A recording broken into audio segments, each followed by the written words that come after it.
sont prises les décisions les plus importantes pour la France.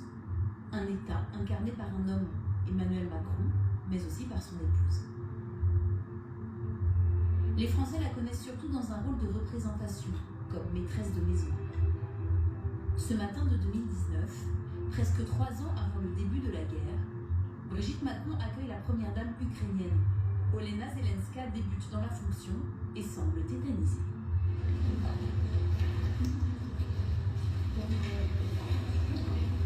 Nous avions été autorisés à titre exceptionnel à filmer cette visite guidée. Brigitte Macron sait que les premiers pas ne sont pas évidents et que le moindre geste peut être sujet à commentaires.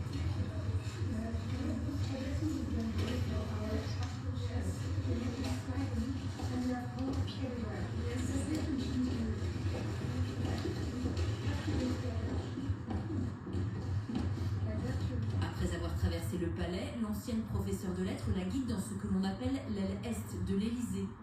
600 mètres carrés réservés aux premières dames, dont 5 pièces en enfilade, chacune chargée d'histoire.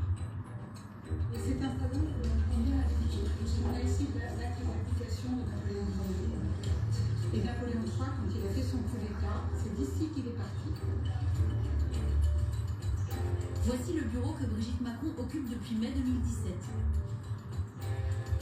Des livres sur le monde de l'éducation et l'enfance maltraitée. Une photo de sa famille recomposée et ce vase offert à la première dame comme un clin d'œil. En coulisses, celle qui n'a pas été élue par les Français joue une partition plus secrète.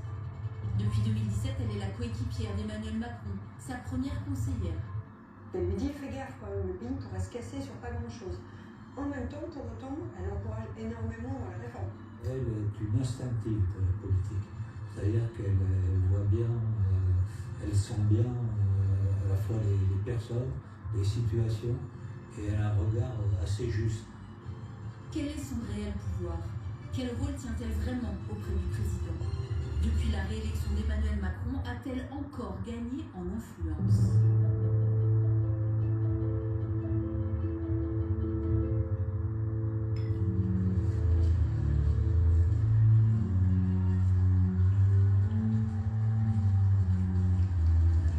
Le soir du 24 avril 2022, Brigitte Macron entame elle aussi son second quinquennat.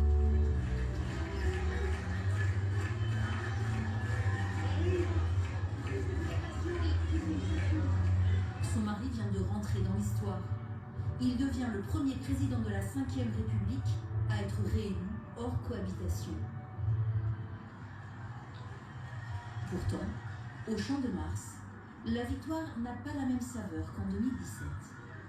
On voit qu'ils sont pas dedans.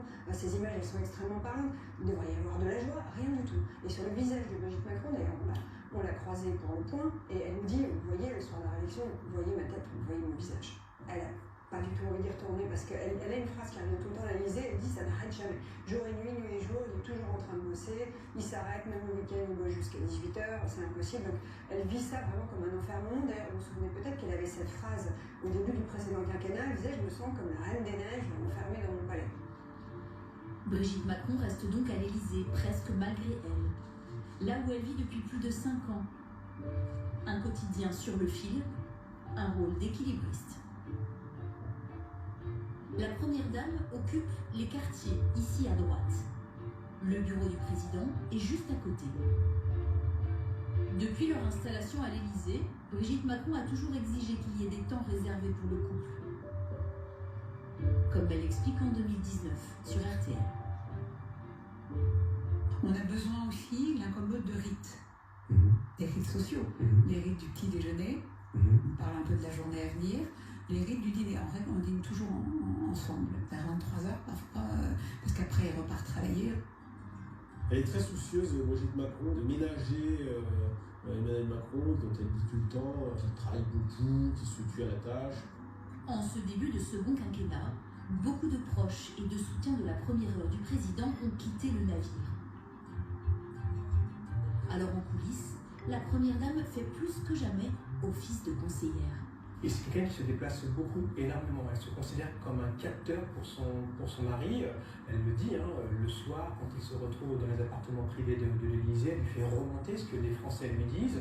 Le week-end, elle-même va faire ses courses et elle est... Divina, maravilhosa, são todas maravilhosas. Très souvent de ce qui va pas.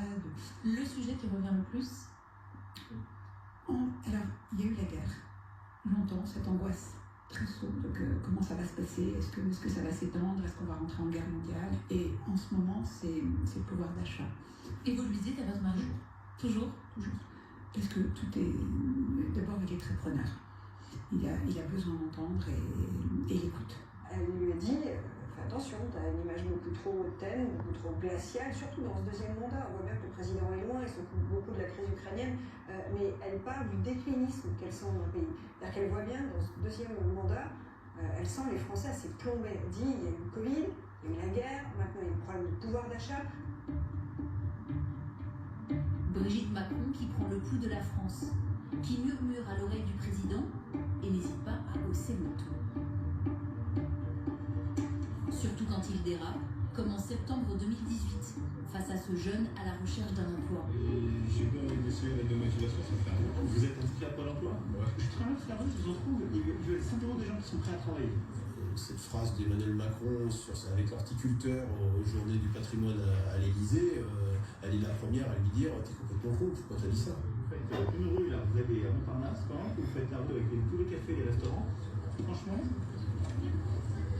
ceux qui en a, ceux qui recrutent en ce moment. En gros, il fait comprendre que